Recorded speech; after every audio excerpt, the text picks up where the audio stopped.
এজিদ বিন মাবিয়ার ক্ষমতার অপব্যবহার কারণে ইসলামী আদর্শের অবসান হলো। মাবিয়ার মৃত্যুর পরে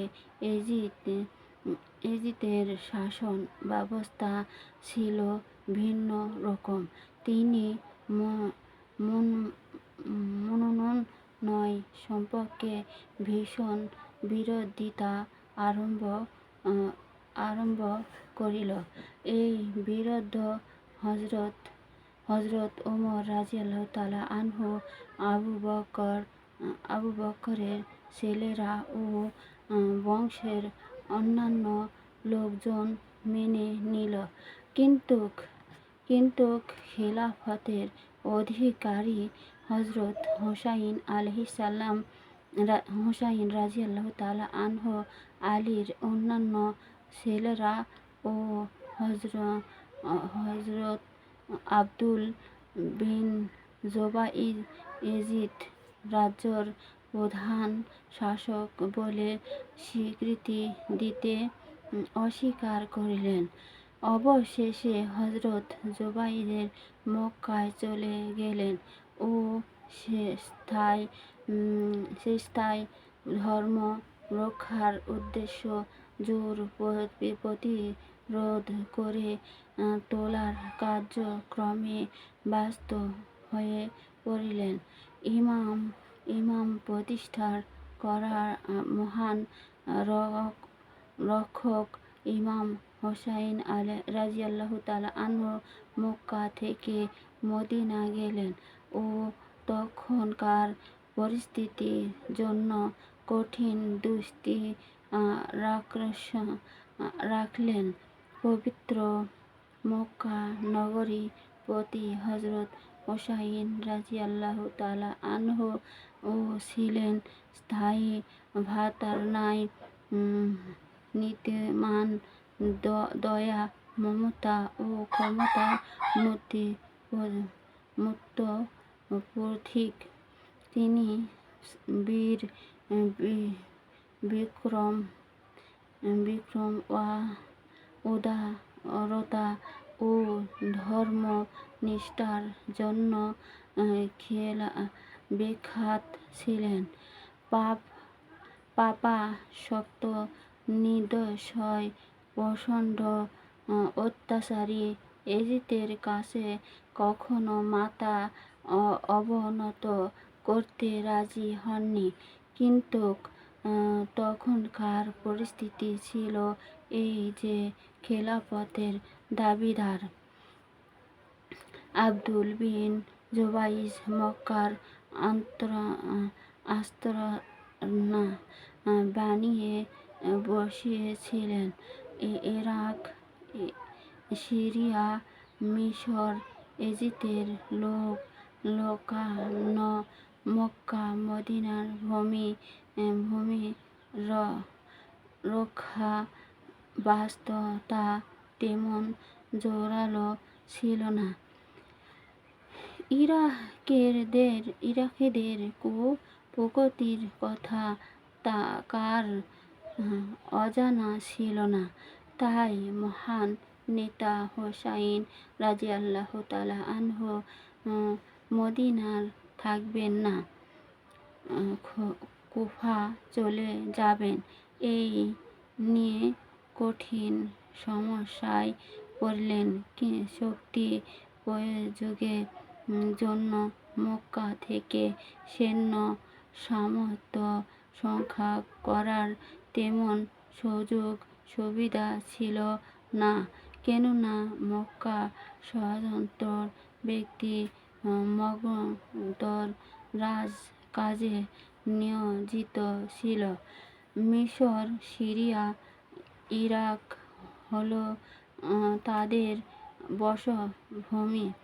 মক্কার জনগণ দিয়ে বড় কোনো আশা করা যায়নি যে জয়নাল বিশিষ্ট সাহাবা সেখানে ছিল। তারা বৃথা জোরালো কাজকর্ম করার ক্ষমতা তাদের ছিল না। মদিনার জনগণ দিয়েও তেমন জোরালো কোনো আশা করা যায়নি। নবীর নন্দিনী হজরত ফাতেমা জোহরা রাদিয়াল্লাহু তাআলা আনহা মাত্র কথা শ্রদ্ধা থেকেই প্রীত থেকেই প্রেম কে না জানি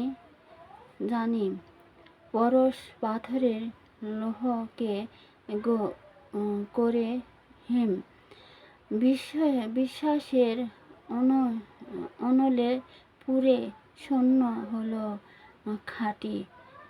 তার সরবে আজ ও ধন্য হলো আরব দেশের মাটি। সুবহানাল্লাহ। যারা হিংস্র পশুকে বশ করিতে পারে তারাই অন্তর ক্ষমতা দেখে অজান্তেই আমরা তাদের বাহবা দেই। আর যারা হিংস্র মানুষকে কঠিন পথের সন্ধান দিয়ে সাধ্য মোহ করে তুললেন, সত্যি তাদের মহত্ত্বে শক্তিতে বিমোহিত হয়ে আমরা জগর বেরানো মহামানব ভেবে মাথায় তুলেন না। আমাদের বিশ্ব নবী হযরত মুহাম্মদ সাল্লাল্লাহু আলাইহি সাল্লাম ছিলেন এই স্নেহ একজন অসাধারণ মানুষ। আজকের কথা নয়, প্রায় 1400 বছর আগের কথা, যখন আরব জাহান নানাবিধ পাপাচারী নিয়োজিত হয়ে অনাবিক কাজে সর্বদা লিপ্ত থাকিত। ওই কাজেই বোঝাকে মানুষগুলোর মন মরমর হয়েছে। শুধু তাই নয়, ক্ষুধিত বাঘের মতো নয়নে চেয়ে একজন আর একজনের রক্ত পানের সুবাদে প্রহর গুনছে। এমন দেশের এমন মানুষের মনে কি করে প্রেমের বাণ সৃষ্টি করা যায়? কেমন করে সম্ভব মহানুভূতির ফুল ফোটানো যায়? এহীন ভাবনায় হযরতের পবিত্র মুখের হয়েছে বুকের মধ্য শিরা, উপশিরাগুলো থর থর করে কাঁপছে। ঠিক এখনই মুহূর্তে এক শুভক্ষণে পবিত্র মক্কায় সিদ্ধ ধনবতী মহিলা বিবি খাদিজা বাড়িতে তার ডাক পড়িল।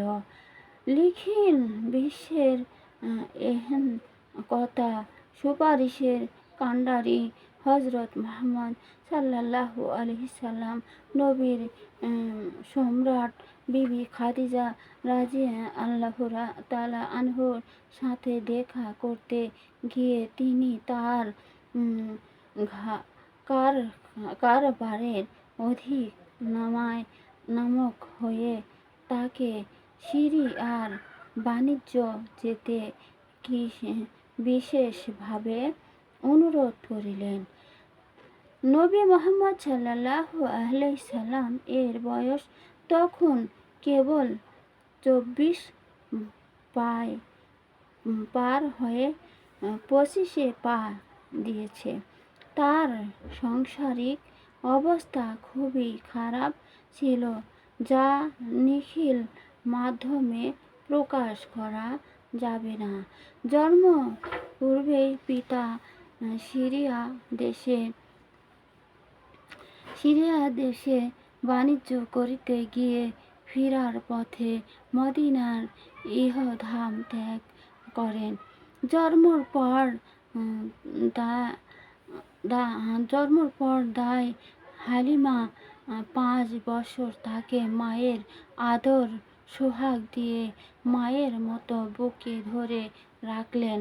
অতীব দুঃখের বিষয় হলো 2 বছর বয়সে জননী আমেনা খাতুন এবং 8 বছরের সময় পিতা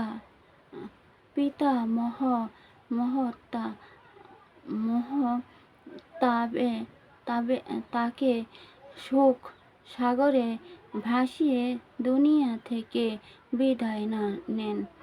তারপর পিতৃব্য আবু তালেবের সাথে দেশ বিদেশে ঘুরে ঘুরে তার জীবনের সিদ্দিক দিন চলে যায়। পিতা মাতা রেখে যাওয়ার সম্পত্তির মধ্য হতে তেমন কিছু পাননি। পাবার মধ্যে পেয়েছিলেন শুধু 5টি উট আর কয়েকটি ছাগল, যার কারণে পিতা মাতার রেখে যাওয়ার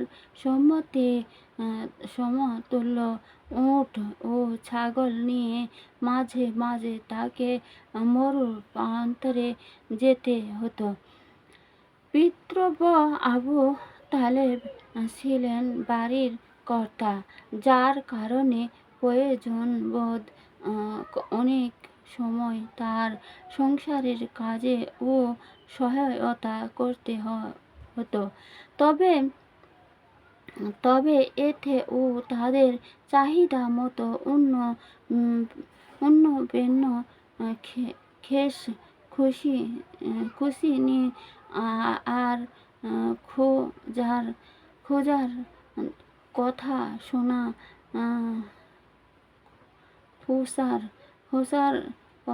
শোনা যেত। যেহেতু আবু তালেবের সংসার ছিল খুবই বড়, এছাড়া আয়ের চেয়ে ব্যয় ছিল অনেক বেশি, বিধায় কষ্ট ক্লান্ত মধ্য দিয়ে তাদের দিন কাটতে হতো। তারা কিন্তু শুকনো রুটি আর সামান্য কয়েকটি খেজুর খেয়ে অনেক খুশি হয়ে নিজেকে কৃতজ্ঞ মনে করতেন।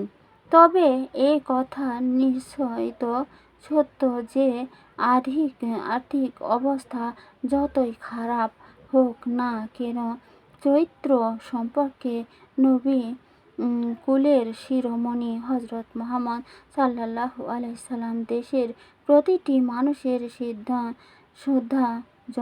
শ্রদ্ধাভাজন হয়েছিলেন। শুধু শ্রদ্ধাভাজন নয়, সকলের মুখেই হযরতে উম্মুল চরিত্রের বিভিন্ন দিক আলোচনা হতো। তার নির্ভর মন,